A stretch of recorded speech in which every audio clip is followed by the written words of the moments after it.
Here's another in-depth appliance repair video from Sheen Appliance Repair and Parts. Today I'm going to show you how to put an operating thermostat on a Whirlpool dryer.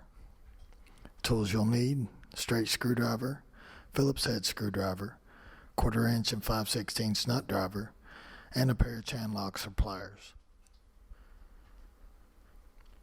First thing I'm going to do is take the back off. Got 3 screws lined up on the left side here, one right there, and one right there. Same thing on the right side. You want to take those screws out. You have 3 more in the middle, one right here, and one right there holding that cover on for the pigtail. Take those out as well.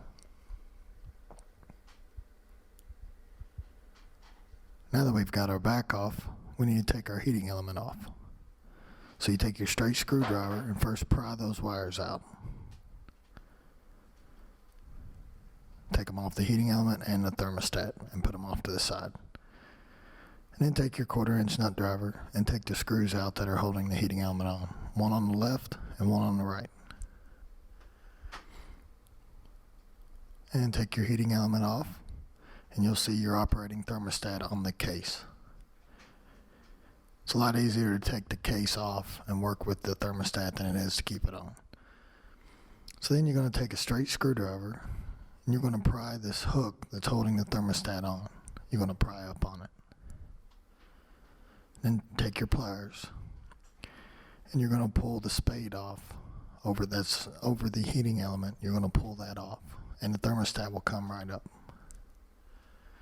Get your new one and just put it back on the same way you took it off.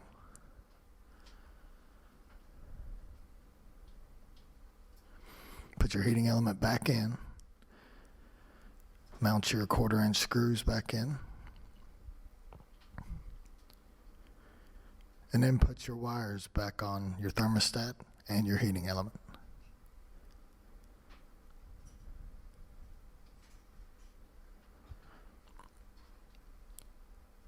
After this, you'll put your dryer panel back on